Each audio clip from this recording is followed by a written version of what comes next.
The USA won, Ecuador won. In a game that I thought, played well for the most part. We dominated them. We finally got the equalizer. Folarin Balogun, our clear starting nine and best player on the day, um, saved our blushes. But actually, we played well. We outplayed Ecuador today. A little bit unlucky not to get the win. Bravado. Ecuador C team, unfortunately. They were missing a few players. We were missing a few players. I'd say it was fairly even between the two. Let's keep in mind, this Ecuador team does not concede goals, right? They don't. They've been very, very defensively solid in, CONMEBOL qualifying, albeit they don't score goals too. And they did score on us. But if you watch that game, we outplayed them. We created more chances. We had more corners. We had more possession. We looked like the better team. Now, they were maybe a little smarter in the way that they defended at times. And I do think having certain players on the field hurt us. But overall, I was pretty impressed with that performance. I think it is interesting that our two best performances this year under Poch have come when we played a back three, when we played a 3-4-2-1. I was just saying, I think it's telling that our two best performances of the whole year came with a back three in a 3-4-2-1. I think this is the formation we need to keep moving forward. I don't think we have the center backs to play in a back two. I think it suits our wing backs. I think it suits Balogun to have two creators behind him. And considering we didn't have Pulisic for most of that game, our best player, we were still missing Johnny and Adams and Dest and Gio and a few others, A-Rob as well. We're missing quite a few starters, and I still thought we did a good job. We dominated Ecuador from beginning to end, and we could have won that game. I think it was an encouraging performance to build on. Yeah, we'll get to specifics when we talk about players, but overall as a team, it was a good performance, a very good performance. The result is not a fair representation of the game. I mean, it's not too far off, but I think a win with a 1-goal advantage for the US would have been fair for this one against a very tough opponent. Sure, they were missing Caicedo, Plata, and Hincapié. We were also missing Christian Pulisic, Tyler Adams, Dest. So at the end of the day, it kind of evens out. But I mean, look, we wanted to win this game, and I'm sure a lot of people. This is gonna kind of kill, right? The you're too negative narrative. Unfortunately, the people that call us negative, we're not gonna give that to you today. Unfortunately, because we got to call a spade, and I thought this performance was quite good. It was quite a good performance. Now you have to build from it, right? This performance alone is not enough. You have to win these games, but it's very encouraging. It's something you can build from leading into the World Cup. This was the best performance under Pochettino. Yes. It was something to build on after the Japan game, and now we need to go to Australia, and we need to win. We need to win that game, and we need to win fairly comprehensively, okay? We're a better team than Australia. Steven Spada says, okay, now that's what I want to see. We didn't get the W, but we put up a fight. Yeah, and we didn't just put up a fight. We dominated. Let me pull up the FOTMob stats for you guys so you can see what I'm talking about. Because the eye test, maybe I'm wrong, but from the eye test, I thought we were clearly the better team. No, stats will back that. Yeah, I looked at it during the game. So let's look at these final stats here, and you guys can make up your own minds. Not by a wide margin, and we also don't have the XG stats, right? So, sure, but I think just on the eye test, our XG was significantly higher. All right, let's pull this up. So these are the stats, guys. 66% ball possession, 11 shots to their 8, 5 shots on target to their 4, 1 big chance versus their 0. I don't know about that. I think we created more than 1 big chance. More passes, higher percentage of accurate passes, committed less fouls. I'd say overall it was good. It wasn't a complete domination in the sense that we destroyed them, but everything about this game, the eye test and the stats were good. And I think if we didn't have some liabilities on the field, we could easily have won. Was it a dominant draw? It was a dominant draw. Yes, to use a Berhalter expression. Didn't realize it was Fabio. A dominant loss. It was a dominant loss. A dominant loss. Yeah, he loved those. Didn't realize Fabio coaches soccer now. Who's Fabio? No idea who Fabio is. But thank you for the super chat. There's a lot to talk about with this game. Early on in the game, Ecuador came and pressed us right away. And we still tried to play out of the back, which I thought was risky.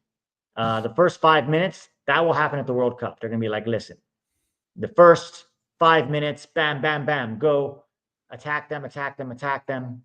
And, we could have conceded. I think in those moments, we have to be smarter about clearing it and just going along with it and not trying to play under a really extreme press. But then once they dropped their press, which they couldn't keep up, fine. I thought we started to control the game a bit more.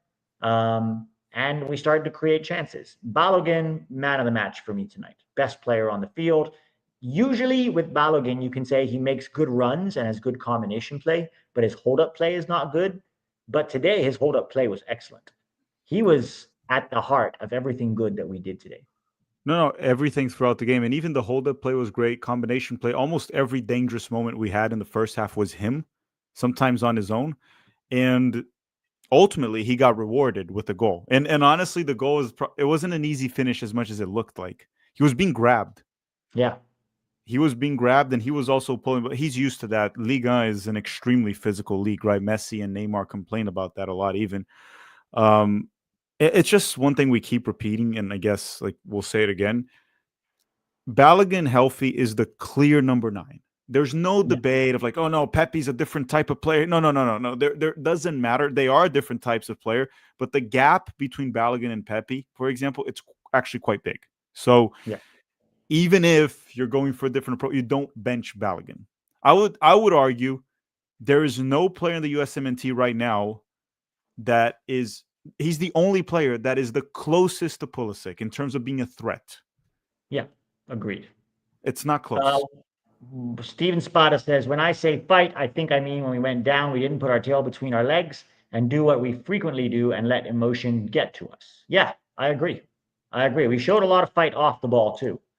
Start Tanner and pair up Richards and McKenzie and we might not be cooked, chat.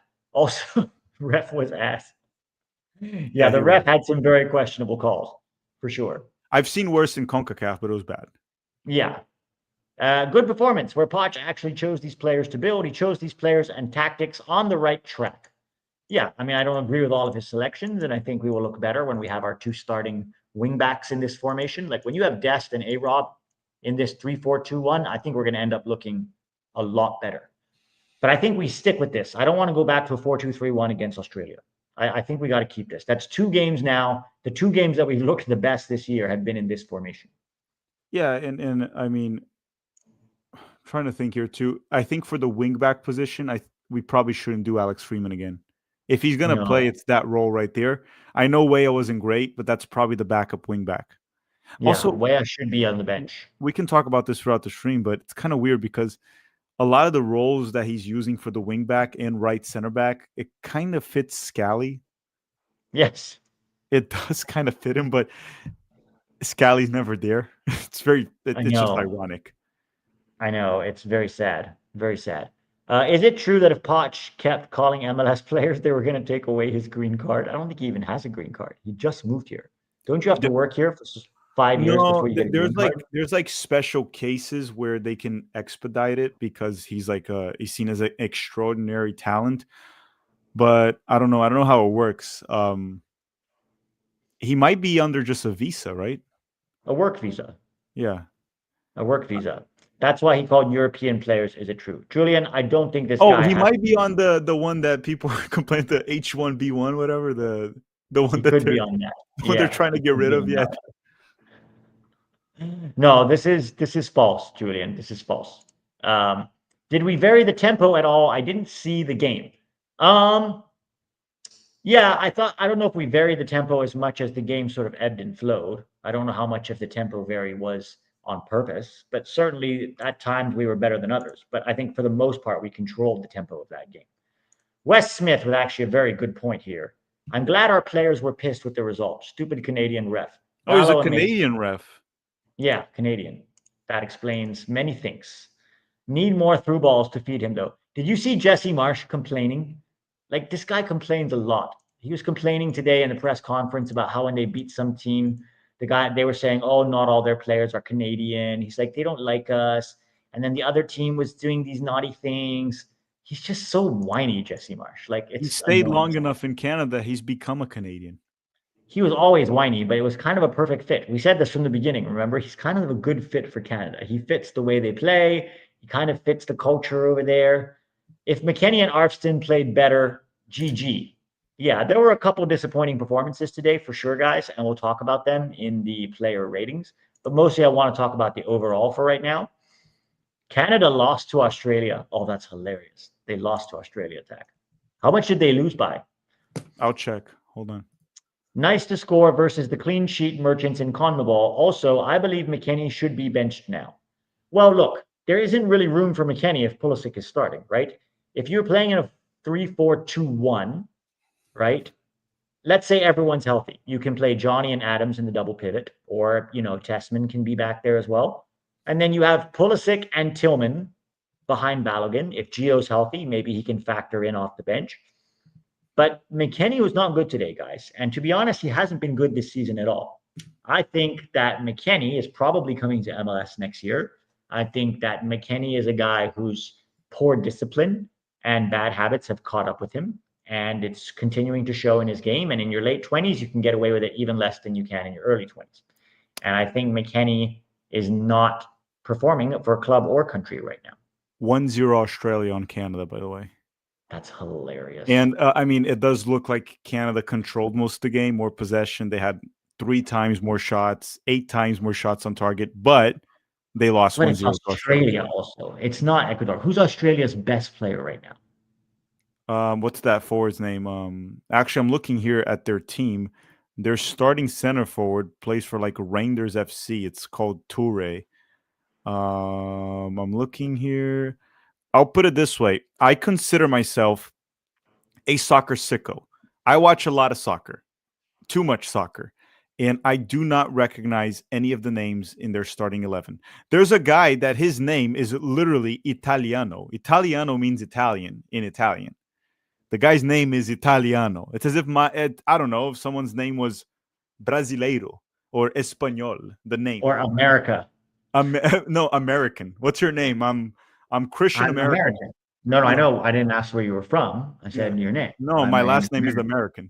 Like Peter American. The guy's name is Italiano. So I don't know any of these guys.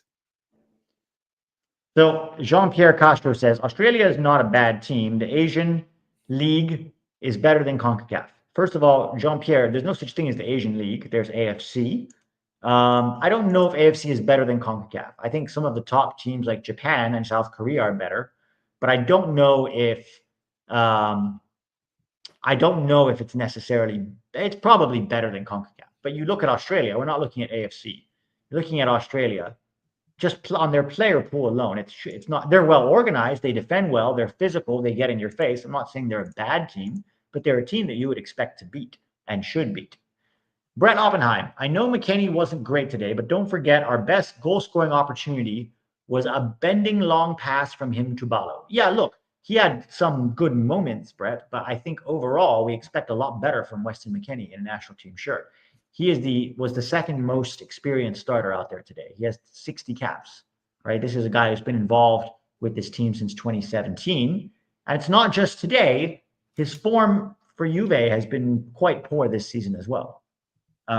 So we expect a lot better from Weston McKennie. No, Australia isn't in Oceania, Ken Joling. They play in AFC. Oceania is like everybody else. It's how New Zealand gets to qualify for World Cups, or at least they get a playoff spot for World Cups. I think it's disrespectful and dumb to say he's going to MLS. I don't think it's disrespectful. There's rumors. There's legitimate rumors. There's legitimate rumors, guys. And he actually did almost agree to come to MLS a year and a half ago. Cincinnati was the one. To Cincinnati. So it's not that far off. Don't get me wrong. I think he can still play in Europe. Even if he's not good enough for Juve, I think he should try to stay. I think he should take notes from Brendan Aronson, who has fought, to stay in Europe one way or another. Okay, it wasn't working out at Leeds. He went to the Bundesliga, back to Leeds in the Championship. He's still there, in the Premier League trying to make something happen. That's the sort of mentality we need from Weston McKennie. But Weston McKennie has always been a bit of a clown, right? Not a clown like in a negative way. He just sort of likes to enjoy life. And I think sometimes he doesn't always take himself or his soccer very seriously. And that impacts his discipline. It impacts his lifestyle. It impacts ultimately the way he plays. This is something that we'll definitely talk about. I'm nervous going into the World Cup with our goalkeeper. Yeah, I mean, I'm nervous going to the World Cup with our back line too. It's not all gravy, but we're trying to enjoy the generally good performance for what it was. Tac, the positives. We talked about dominating the game. We talked about creating chances. We talked about Balo's performance. Are there any other positives outside of individual player performances that you can think of? Yeah, I don't want to give credit way too early to this because I still want to see us in a few games. But the U.S. men's national team for a long time, under Berhalter and early under Pochettino, up to last camp even with Pochettino, we've looked anemic, right? It looked like a team, like Alexi would even say, a team with no heartbeat, which was one of the things I agreed with him. Today, this team looked like they had some fight in them in a friendly. Right, ignore the performance for a second. You saw hard tackles. You saw teammates fighting for each other. We talked about this before. How very often we would watch the U.S. men's national team and we would be bored or just kind of like, why am I rooting for these guys? It doesn't seem like they care. This was a friendly, and every player, good performance or bad performance, I don't think there's anyone questioning whether or not they care. Right. And I think that's a positive because it's weird that this is a positive because ultimately it should be something pretty normal, right? Players caring about the national team, but we've been questioning this for a long time. And today, Since the Berhalter era. Yeah, this team did not look this way. Now, was it an anomaly? Was it maybe Pochettino actually changed the culture within the team? It took him a few camps and now it's starting to pick up. We don't know. Let's see what happens against Australia, but I think that's a little bit that's important to point out. It looked like a bit of a different team in terms of the attitude. Well, it's also like Wes said, they weren't celebrating a draw, right? There were times under Greg Berhalter too where this team would be celebrating a terrible, terrible performance, and this team felt like they were disappointed that they didn't go out there and win, and that's just sort of the mentality that we want from our boys as we go into a World Cup. So yeah, that was definitely. I agree with you. That was definitely really nice to see. Um, we're still missing a lot of players. I think we can still create chances without Christian Pulisic. I think that was a real positive. Maybe it wasn't a lot of clear-cut chances, but even without Christian Pulisic, we still had ideas of what to do in the final third. Balogun obviously was a great focal point, but even some other guys like Tanner Tessman at times, some of the combination play was not bad. And against a very stingy defense, that's very hard to score on, right? It's not like this was a CONCACAF team. I thought against a good team or a good CONMEBOL team that's very well organized and difficult to break down, we still managed to look quite good in terms of chance creation, right? Are we missing a lot of players? Javier, we were. We were missing Dest, A-Rob, Pulisic, Johnny, Adams, Zendejas, Gio. Like people say, oh, Gio's not a starter. Sure. But who would you rather have coming on, Christian Roldan or Gio Reyna? Right? Like it's a no-brainer, guys. I think it mostly evened out what we were missing, what they were missing. So it was a fair. It was much more fair assessment than what we got from against like Japan, for example, because Japan they literally benched everyone, right? They didn't care. While this game against Ecuador, yeah, they were missing key players. We were missing key players. Overall, whatever they were missing, we were missing. But for the most part, they had like 7 starters, maybe 8. We also had roughly 6 to 7 starters, so more or less the same. Yeah. Well, let's count it real quick, right? Starters: Matt Freese, a starter these days. Ream, a starter these days. Richards, a starter these days. Balogun, a starter these days. Way up questionable. Yeah, Way, and then we get to the question: Way and McKennie, are they starters? So we had about like 6 guys, I would say, that were starters. Half a team in Ecuador had like 7 or 8, so pretty close. Yeah, yeah. I'd say it was fairly even in terms of players missing. Yeah, Tillman's a starter. I forgot about him. Oh yeah, Tillman. Yeah, I think we have to take the positives from this game because in a year where there have been so few positives, that matters. That matters. Let's see. Tillman increasingly feels indispensable to this team. Do you think he's a locked-in starter going into the World Cup? And I guess if you're talking about that 2-1 formation, then Tillman is probably a starter. I don't know if I would call him indispensable. I'll be honest. I thought Tillman had a mixed game today. He got the assist, and he had some really good moments and also some poor ones. Like, I think he's still a bit of an inconsistent player. And look, he's relatively young. You see the quality that is there. I think his consistency needs to be his number one thing that he needs to work on.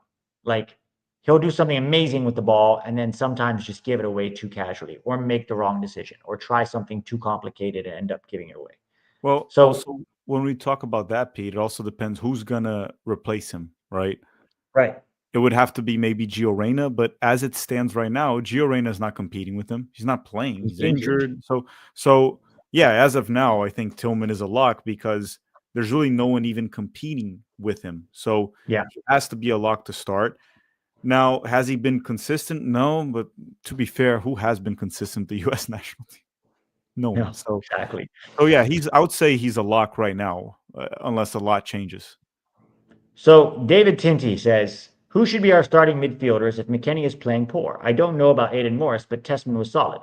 So the good thing about this 3-4-2-1 is you really only have two midfielders. Adams is probably a locked starter.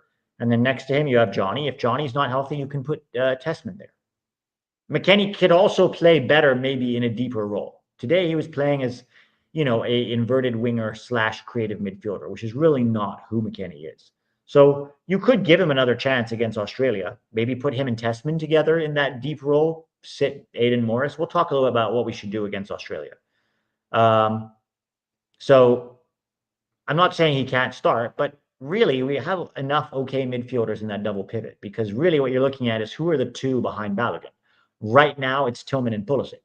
After that, it starts to get a little iffy. Gio's injured, so Brendan Aronson, Diego Luna. I think Zendejas should get a look there. See what he looks like against Australia, If he's maybe healthy, right? Yeah, if he's healthy. if he's healthy, right? So let's wait and see. Jean-Pierre Castro. Hey guys, what about Josh Cohen for goalie? He played Champions League. So Josh Cohen hasn't even unseated Brad Guzan at Atlanta. He You're also not played even a starter Champions in League for MLS. like Maccabi Haifa because they qualified. No, he actually played well in the Champions League, but on larger sample sizes, we don't know if Josh Cohen. You're not even a starting goalkeeper in MLS.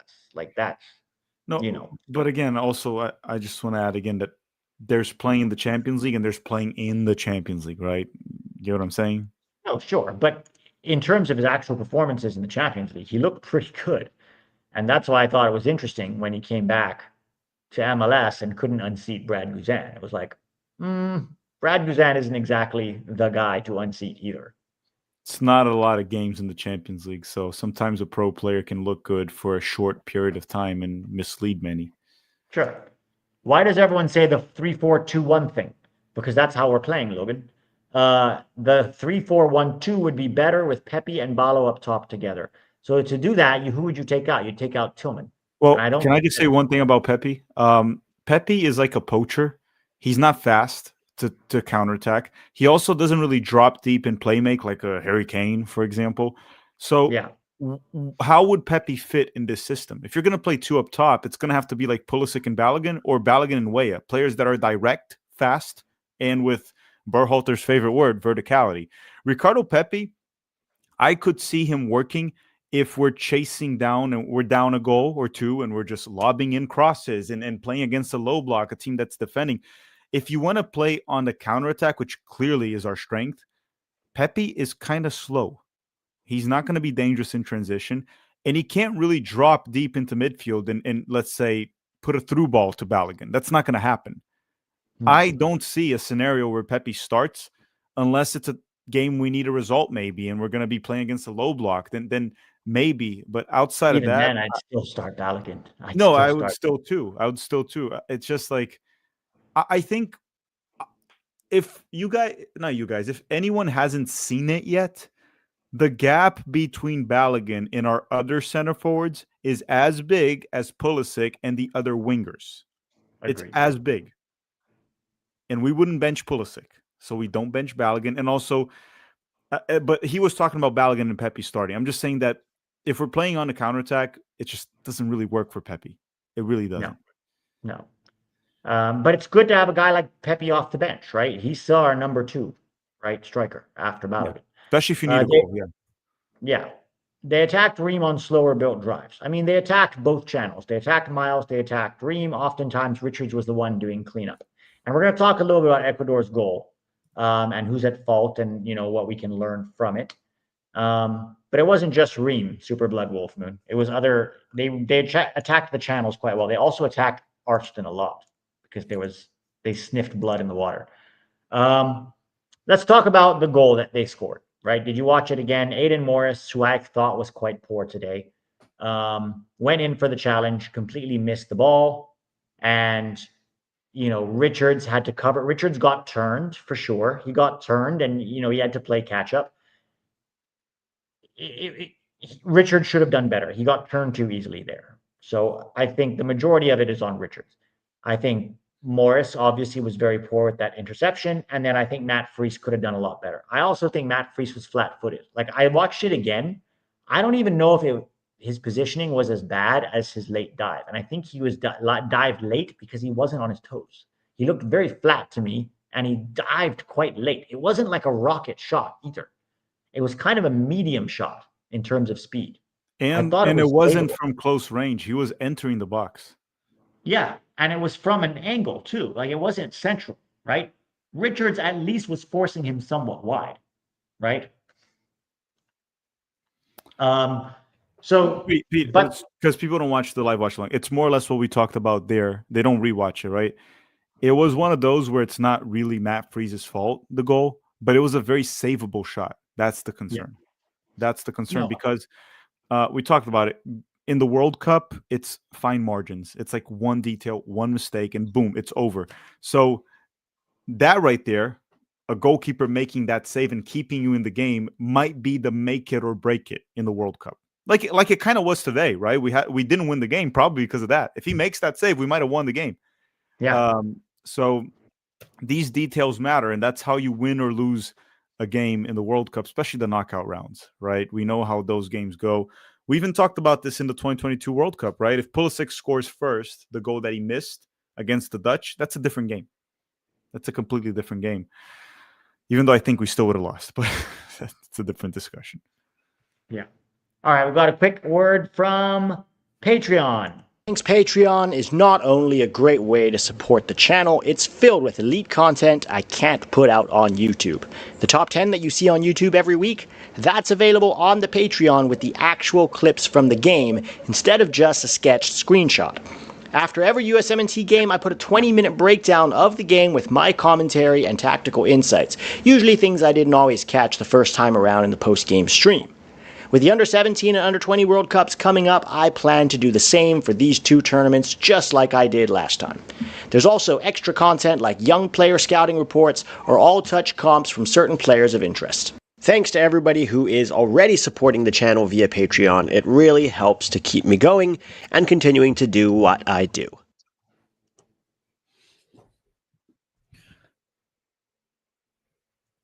Pete, did you see what McKennie said? Can I read it for you? Yeah, go ahead. So following the match, Weston McKennie appeared on the TNT's post-game show and shared on his recent summer fitness transformation, indicating that he knew he would have to get in shape as communicated by Juventus manager should he want to place with the team. First and foremost, McKennie's no longer 18. It's kind of insane that at this stage of his career, the Juventus coach had to tell him to get in shape with the World Cup coming up too for the US. And on top of that, he said, the genetics are finally kicking in. What? I don't know what that means. The genetics are finally kicking in. Your genetics have always been the same. It's been no secret that McKennie has had fitness issues, but recently had a change of mentality, saying he's working out more, snacking less, and if he does, it's healthy snacks. Yeah, I mean, I don't know why. Stop snacking altogether. Yeah, I don't understand. Like, McKennie, how old is he? He's like 26? He's 27. He's 27. Like, I can't believe that he had to... He only noticed this or understood this at this stage. I mean, good for him. It's not too late, right? But holy crap, dude, you're 27. No, it's ridiculous. And also, by the way, here's the problem. In your late 20s, your metabolism slows down. Wait till he hits 30, right? Wait till he comes to MLS and there's no pressure on him whatsoever, and he's going to start every game. He'll be You also eating don't lose burgers the at fat cells, halftime. right? Huh?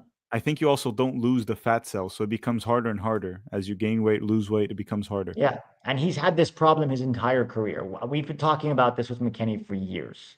I don't care that he's fine. I mean, good for him. He's finally trying to get fit, but it's just so frustrating to watch a player with a lot of talent not care. It's like he's injury prone, right? He's purposely sabotaging himself with his lifestyle, right? But that's McKennie for you guys. He is who he is. Tac, let's talk a little bit about some of the quote Just one unquote thing, I think negatives. McKennie has the self-awareness of Serginho Dest. They're pretty close with that. But he's a lot less entertaining than Serge. Yeah. I will say the mentality of this team that Poch inherited, that all came from Greg Berhalter, right? Like this team, Berhalter was soft. He wanted to be buddy and best friends with them, and they liked him because of it, but he never held them accountable for anything. And I do think that that is a lot on Greg Berhalter. And Poch now has to come in and change all of this. Like I see comments like Samir, for example, but McKennie performed great tonight, and you guys are hating over nothing. It's like, Samir, first and foremost, my comments were not even directed towards his performance. It's just the fact that McKennie is talking about how he realized at age 27, as a professional athlete, that he finally has to take care of his body, right? And in terms of his performance, I will talk about it individually. I don't think it was a great performance from McKennie tonight. I don't think so. No, I don't think so either. And you're welcome to disagree and say he played well. But, high work rate does not mean anything. We needed McKennie to be better. And listen, I'm open to giving McKennie a shot in the double pivot against Australia. In fact, I think we should do that. I think against Australia, we should have McKennie play a little deeper next to Tanner Tessman in that double pivot. And I think that's probably better for him anyways. I don't think he's a 10. But I don't think McKennie was good tonight, honestly. And guys, the fitness thing is not just us saying it. His coaches have said it for years. It was in the Juventus documentary. He said it today. He said it today. The defender, Chiellini, told me himself that McKennie needed to lose weight and McKennie needed to become a disciplined player. This is not something we are. Use the eye test. Anybody who's watched McKennie during Copa America, he was like 15 pounds overweight. Well, Come on, when we guys. said that, we got called a bunch of things when we said that he was fat during the Copa America. And then just recently, an article from Doug McIntyre came out saying that was actually a concern within the entire Copa America roster, that they didn't want McKennie to start, apparently. And they were baffled that Berhalter was still starting him. That was clearly out of shape. So, again, it's like, guys, yeah, sure. Call us a hater then. Yeah, whatever. That's okay. Is Mathis Albert better than half our wingers? No. Look, Mathis Albert has 0 professional minutes to his name. I think Mathis Albert could have contributed to the under-20 team. Actually, if you go to my Twitter, he scored a very nice goal today for Dortmund's under-23s. It's the first time he's playing with their under-23s, and he's 16 years old. A beautiful rocket of a goal from outside the box. He has 16 goal contributions for Dortmund youth teams this season.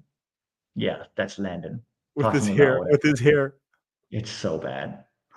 I like Mathis Albert a lot. I think he is our highest ceiling prospect, but he is still just a prospect. We have to see how he pans out, how he develops. There's a lot to like about that kid. I think he'll watch him at the Under-17 World Cup, right? He'll be at the Under-17 World Cup along with Kevin Sullivan, Julian Hall, Maxi Carrizo, probably. Some interesting players there. So you'll get to see Mathis Albert up close at the Under-17 World Cup, which is in November, next month. So we've got lots of soccer coming up. I like Mathis Albert a lot, but he's not ready for the senior team yet. Tac, let's talk about some of the issues here. What were some of the issues that you didn't like, things that you thought were not good, outside of individual player performances? Well, I think that we're still wasting minutes with certain players that we probably shouldn't at this point.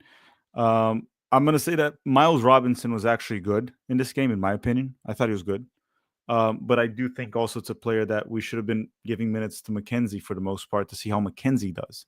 Roldan getting minutes at this point, I don't get it anymore. Why Roldan's getting minutes? You want to bring Roldan to the World Cup for the vibes as the 26th player. At this point, I kind of accepted it. That I'm like, whatever. You want to bring him, but please, you can't give him minutes, right? It's just a useless player. So I think the whole point here that I'm making is we played well. It looks like we found a system that suits our best players and things are going in the right direction. Apparently, we'll see against Australia. But there's certain things that you don't have to do anymore, right? Is he trying to send a message? Does he actually think that Roldan would contribute, for example, in a World Cup game? Arfston, again, he had a few better moments on offense in the second half, but overall, you just saw how much more poor. Well, he had a few passes that he didn't. Okay, he didn't fuck up in the second half. That's the right word. He had some very poor defensive moments in the second half. Oh no, the whole game. The Defensive whole moments, game. the whole He game. was very poor. And I So don't think his attack was anything to write home about either. So I that's really don't. that's mainly my main concern with Pochettino is like it does seem like he's slowly cutting some of the guys. Like Ajimon not getting minutes was pretty encouraging, right? Balogun, Watch Agumunk start against Australia. he has to start Balogun. Unless there's an injury, he has to start Balogun. No, if It's he not starts anyone but Balogun, it's a crime. Yeah, so it's like, and then people in the chat saying Roldan was fine, he wasn't bad. It's like, guys, the standard is not fine. Like, my question to you is this: do you think Roldan will contribute? First of all, he wasn't fine, but sure, let's say he was fine. No, he wasn't. Do you think was he bad. will contribute in the World Cup? It's like if it's a player that you clearly look at and you say, no, this guy on the field will not contribute to the World Cup. Maybe he contributes a lot off the field, so bring him as the 26th guy. But he will not contribute in the World Cup. You know that for a fact. So why are we wasting giving him minutes when you can test someone else? That's all that I'm saying. I don't even think he should be the 26th man. This business of you just hand the 26th man on the roster to a shit player is nonsense to me. I'm sorry.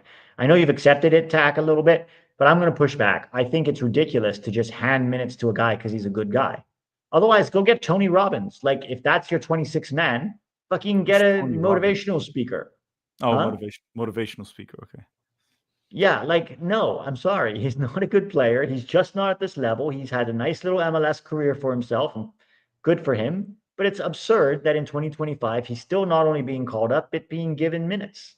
Yeah, I mean, if he's a locker room guy, yeah, you can just also invite him as staff then.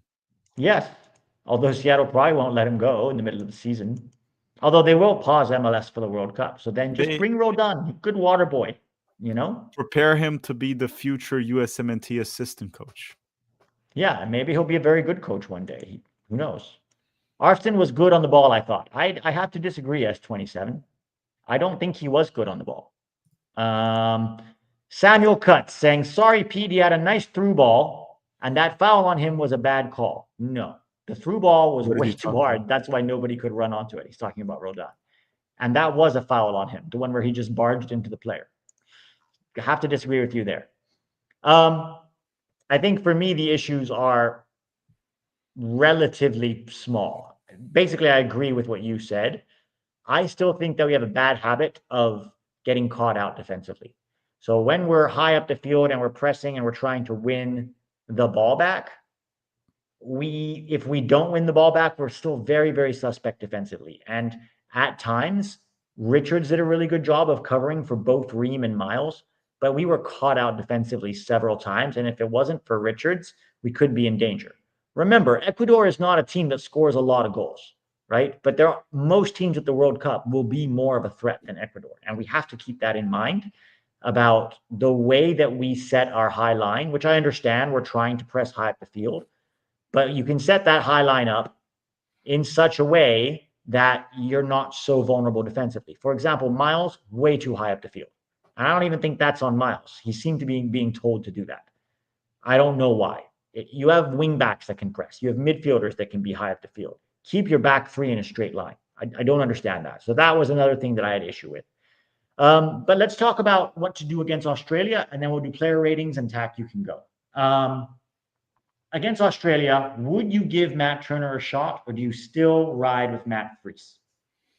Why give Matt Turner a shot? That's the question. I guess the mistake today or the partial mistake from Matt Fries. I would say no. I say you give him another shot against Australia. Also, that time he came out to claim that cross when Freeman gave the ball away was actually very good, and he held on to it quite nicely. I just don't see why give Matt Turner. Also, goalkeeper is a position that requires confidence. So sure, Matt Fries made a slight mistake, but you still give him an opportunity again. Now, if he makes another mistake against Australia, right, then next camp, Matt Turner, your turn to show something. If Matt Turner doesn't do anything, Then we just go to church and we pray to the Lord to save us. You guys are awesome and needed for the culture, but I got to be honest, the negativity is exhausting. I actually don't think we're being negative today. I think we're very happy with that performance. I was telling people in the chat that we're good today. I don't know why you feel that's negative. He might have tuned in the one section where we're like there were some negatives, and then we talked about it. But overall, we said it was a great game. We talked about it was the best. We did the positives. Now we're doing the negatives, and then we're going to talk about what to do against Australia, and then we're going to talk about player performances. Dude, if you think this is negative, I just don't know what to tell you. I mean, we literally said it was a great performance, and I stand by it. It was a great performance from the U.S. But unless you think it was perfect, and sure, then maybe we're negative because we didn't say it was perfect, and it wasn't perfect. Yeah. The title, they're even saying the title is USMNT Impress. It's like, dude. Look at the title. I thought we played well. I thought we dominated. I thought we had a good game. Okay, Pete, let's change the tone here. We're winning the World Cup. We're winning the World Cup. It's over. Are we happy with the positivity? We're going to win. We're the favorites to win the World Cup, and we are the best at soccer ever. Nobody is bad on our team. Everyone is good. Everyone is good. We always play perfectly well, and we never deserve criticism. And everyone should jump for joy nonstop, enthusiastically at how wonderful everything is. Australia beat Canada. Yeah, so we better beat Australia now. We better beat them. Yeah. Julian, will you guys do live watch along for Mexico under 20? I will not. I have work. No. Guys, we have another live watch along on Sunday for the under 20, the American under 20s. We would love to do Australia. I mean, Mexico, whoever. But we would love to be negative in another stream. We can be negative about Mexico and people won't mind. Yeah, that one they'll like. Yeah, that one they'll like. Do you guys think Poch sticks with back 3 or 4 in possession or straight back 4 because you lose midfield if you take back 3? Or do you think he takes one less forward? So, Chris, I think we'll see what he does against Australia. I don't think he's going to. I think we've played well in a back 3, and I think we should keep it. In terms of losing a midfielder, it's true you lose a central midfielder, but in some ways you have much more cover because you have your wing backs as well as 3 center backs. And also, you're pressing more from the front because you have 3 guys centrally, because in a 3-4-2-1, your wingers are coming inside and they're playing more central behind the striker. So you can press more centrally and funnel the ball wide, which means you don't need a very crowded midfield. So there's pros and cons. Personally, I think that we look better in a back 3, and I hope Poch sticks with it against Australia. I will be disappointed if we go back to a 4-2-3-1, honestly. Okay, let's continue with Australia. So I would keep the back 3 against Australia. I would give Mark McKenzie a shot. In fact, I would actually bench Tim Ream. I would give Mark McKenzie a shot at left center back and Cameron Carter-Vickers a shot at right center back with Chris Richards in the middle. Just to give them a chance to see what they can do. In midfield, my double pivot would actually be Tanner Testament and Weston McKennie. I would start Tim Weah again at right wing back just because Dest is injured and he's the second right wing back. And hopefully if A-Rob is fit to play, we can start him against Australia so we don't have to see another Arfston masterclass. And then if Pulisic is fit, I would have Pulisic and Tillman start as well, right behind Balogun. And then at some point, if Zendejas is ready to play, I'd bring him on maybe for Tillman. That's what I would do. And honestly, even if A-Rob is not fit, I would put Tim Weah at left wing back because he can play there. And I would put Alex Freeman at right wing back. I know we don't like him at right wing back, but I would rather see Alex Freeman on the field than Max Arfston. Mm-hmm. Would you do anything different against Australia? No, try the same thing. Also depends on who's available, right? Sure. Let's jump into player ratings then. They're saying Zendejas is getting sent home, by the way, so he apparently won't be available at all. Do we know this for sure? Someone put a comment there, and he seems seems to be affirming it. So, I mean, well, I guess we'll see. If he gets sent home, then hopefully we can call in a replacement. I don't know. Who would you call in for Zendejas? They might not do it since it's one friendly, or if they did, it would be someone in the U.S. So be some MLSer. Sebastian Berhalter, or maybe like Mihailovic. So it's not worth it. No. Mihailovic, Paxton finally gets called up. Paxton, yeah, you're in MLS, Paxton. So we'll bring you in.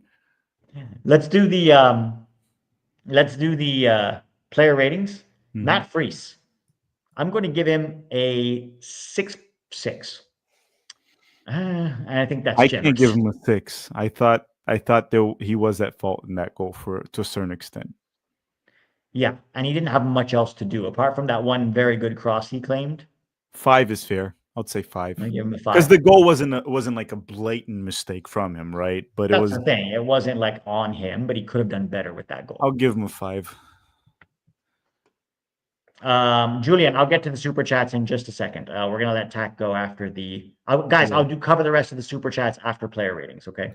Yeah, just anyone that wants to send a super chat, if you send it now, Pete will read it when I'm gone, or you just send it later in the stream, like as soon as we're done with the player ratings, because you'll focus on the super chats. Go. Next, Miles Robinson. I'm not as high on Miles Robinson as you. I know you think he played well. I actually thought he was poor. I think he got caught out positionally many times. And he got a yellow card on a bad foul. Chris Richards had to cover for him several times. I'm going to give him a 4. I'll give him a 6. I thought for the most part he was fine. The thing with him getting caught off position, I'm trying to figure out, because it happened very often, right? It was like 3 or 4 times.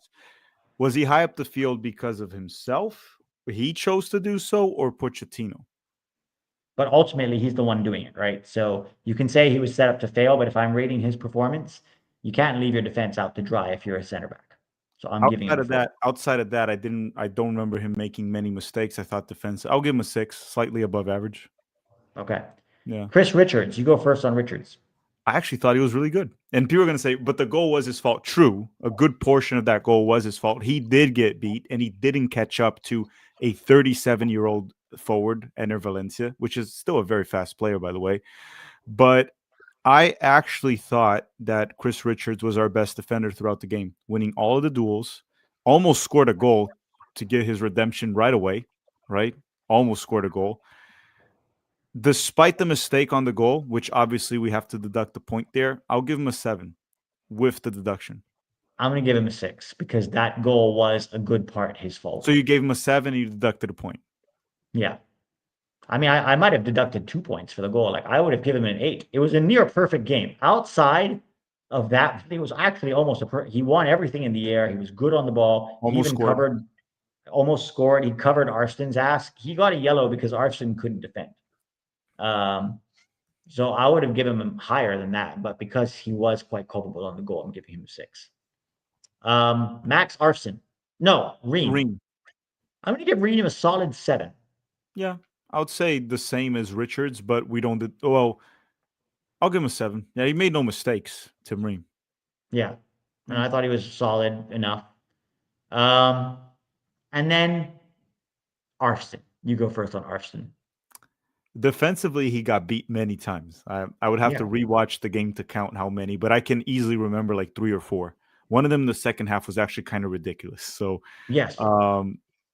In terms of offense, one thing that he does very often is he gets the ball down the left flank and then he steps on it and he starts doing his like Samba step over move, where against weaker opponents, it kind of worked at times where he would beat his man. But if you watch today, the defender just marked him from a distance, just like a little bit.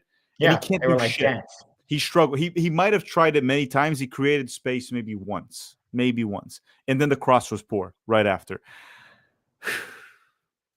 It might be generous, but I'll give him a 4. I'm giving him a 3. I thought he was really poor. Outside of that one through ball in the second half, which was nice. But other than that, and the other thing too for me is that we had a good counterattack, right? It was a good counterattack. This one time that I'm thinking of, Tanner Tessman actually slipped him in, and we were in a good transition.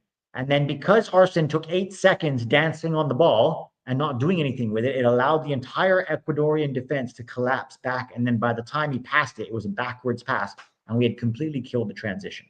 And I'm sorry, he got beat so many times. Did you also notice that he's a player that he gets the ball there down the left, he does his little dancing moves or step overs. He never really combines with anyone, like a quick 1-2 or find and make a run in behind. He never does any of that. I didn't see the Gold Cup. I didn't see it today. Like a quick 1-2 with Tillman, which we saw like Balogun do, for example, with Tillman, right? A good combination play where the players just instinctively know where to place the ball in the path. He gives it, makes the right run. I don't see that with Arston, but He should get the award. Yeah, I see there in the chat, like useless step over. We should get him the useless step over award. It's his Dundee. It's his Yeah. Dundee. Useless step over award. I actually thought Tanner Tessman was very good. Mhm. I'm going to give Tanner Tessman a 7.5. He was involved in the goal, generally quite good defensively. I thought he pressed well. I thought he combined well, and I think he's making a case to be, one of those guys in the double pivot. I think if you bring 4 or 5 of those guys in the double pivot to a World Cup, Tanner has to be one of them. I mean, look, you've got Johnny, you've got Adams, you've got McKennie, you've got Tanner. I think those 4 are probably locks for those double pivot roles in a 3-4-2-1. And then I think it's guys like maybe Morris or Musa who are pushing for that 5th spot. But Yeah, I'll give also Testament a 7 also. I thought he was quite good overall in the game. Surprisingly quick on his turn these days. That kind yeah, of he's improved a lot at Lyon. He's lost some weight at Lyon too. he lost They weight did, because yeah, he was they did muscle it. heavy, right? Muscle heavy. Yeah, he had a lot of muscle. It wasn't fat. He had a lot of muscle, and I think they slimmed him down a little bit to improve his speed, especially his speed out of the gate. And I think he's learning a lot in the French league. Look at the difference between him and Busio in terms of the trajectory, right? They were both kind of at the same place at Venezia in the 2nd division originally, and he's really taken off and gone well. And he was impressive today. Yeah, and his decision making is quick. Passing with a purpose. Very little mistakes too. I thought Yeah. Testament was very positive, so I'll give him a 7. Yeah. Morris, you go first on Morris. I thought he was one of the worst players we had in the game today. We talked about Arston. I think Aiden Morris was close to that. Partially culpable on the goal we conceded. Made other mistakes. Also, I don't know how much it's on him or how much it's on Weah. The Balogun set up a nice chance to Aiden Morris in the first half, and he kind of shot it on Weah. So we could blame Weah to a certain extent making the wrong run, or we could also blame Morris for just shooting it on Weah. Pick your poison there. Do I want to give him a lower rating than I'll give him a 3.5. I actually thought he was worse, so I'll give him a 3.5. I'm giving him a 3. I thought he was really poor. Weah. I thought Weah was actually quite poor. Although, I will say, in the second half, when they switched things around and Weah started playing higher up the field, he was getting involved more with the game. But I thought, generally speaking, Weah was not good. Because he can still combine, right? Like in any given moment, he's like better than Arston, for example. He'll have his moments. Weah can combine. He does make the right runs. Yeah, I might also be generous, but I'll give Weah a 4.5. I can't put him at the same rating as Arston or the same rating as like Aiden Morris, but I also can't put it as a positive rating. 4.5. Yeah, I'll give him a 4. I will give McKennie. McKennie, Well, sorry. let's do McKennie. We could do Tillman. McKennie, I'm giving him a 4 also. Worked hard and had 1 or 2 good balls. But no, I'm sorry. You have to remember, I expect more. You expect more from a veteran like McKennie, who's been with this team for 8 years now. He's been to World Cups, 27 years old. He's one of the senior members of this team. I'm sorry. I didn't think McKennie was very good. And maybe some of that is down to the fact that he was being played out of position. That's fair. It just didn't feel like he was ever going to do anything with the ball. Yeah, but what even is his position these days? I mean, he can play in a double pivot, right? Like, I think he's fine in a double pivot. I still think we should try him and Tessman in the double pivot against Australia. But I'm giving him a 4. I'll give him a 4.5, the same I gave Weah. Tillman's an interesting one. Got the assist on the goal and had some very nice moments and also some very frustrating moments because it feels like sometimes he tries too hard. Also, his corners were not good today. So it's kind of like a mixed bag. I think I was going to give him 5 for a mixed performance, and then I'll bump him up a 1.5 for the assist. So I'll give him a 6.5. Yeah, I was going to give him a 5.5 without the assist because I thought he was better than average because he had some really good moments, even combining with Balogun. And I'll do the same and bump it up. So he'll get a 7. A lot to do with the assist because we would have lost the game without that. And because he just had a lot of his highs were very high and his lows were very low. But I'll give him a 7. I thought with the assist bump, I'll give him a 7. Like I said earlier, if he can develop more consistency this season, we could have an amazing player going into the World Cup. But consistency is going to be his big point of improvement. Balogun, I'm not going to give him a 10, but man, that was close. You know, he had to score a hat trick to get a 10, but a really nice goal, great hold-up play, excellent running. His run in the first half where he forced a good save out of Galindo was excellent. And his hold-up play was good. Combination was good. Movement was And good. playing on his own for the most part. Yeah, with very little support. I'm giving him a 9. Yeah, I'll give him a 9 too. And if without his goal, we would have lost. So Yeah. And this is now really good because it feels like it's solidified him as the starting 9 between the Japan goal and this goal. And he's looking sharp. He's looking healthy. Hopefully he can go back to Monaco and crack on and have a really good season. Substitutes. Diego Freeman Luna. and Luna were the first two. Yeah. What do you think of Luna? Just worked hard. Yeah. I guess 5. I didn't see 5. him I do was gonna anything give him a wrong. 5 as Like well. he didn't make any blatant mistakes. Worked hard at 5. Freeman actually had good moments and bad moments. Right, he oscillated with it, unlike Luna, which was more consistent. I'm gonna give Freeman a 4.5. Also similar to like Way and McKennie, because he's just kind of poor on the ball. I don't know if people have realized that. Who, Freeman? Yeah. Yeah, he's kind of poor on the ball, heavy touches. But defensively, he can get the job done in certain moments here as long as he doesn't tune out. Very athletic player, right? I'll give him a Probably 4.5. better in a back 3 than as a wing back. Yeah, he doesn't. I mean, I know in MLS he's been productive going forward, but for some weird reason, he looks better defensively when he's playing for the US. It is weird that Pochettino would rather give Freeman minutes at defense than McKenzie or Carter-Vickers. That was a little strange to me. Mm-hmm. But I would rather see Freeman there than Miles. I'll give you that. Mm-hmm. So yeah, I'm going to give Freeman a 5 also. And I think that's just fair for Luna. Pulisic, honestly, poor. He was really poor when he came on. He did almost nothing. Yeah, he I'm gonna tried give some him a hero 4. ball moments. It just wasn't working. Yeah.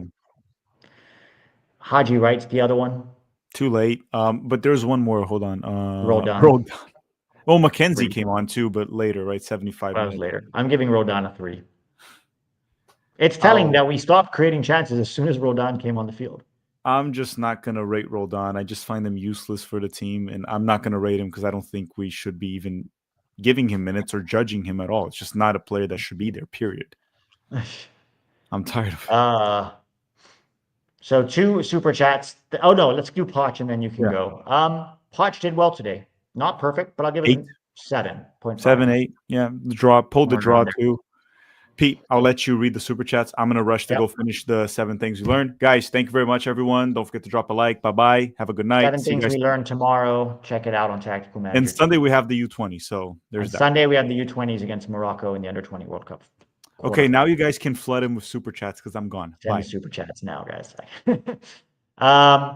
We have 1 year of club play until World Cup.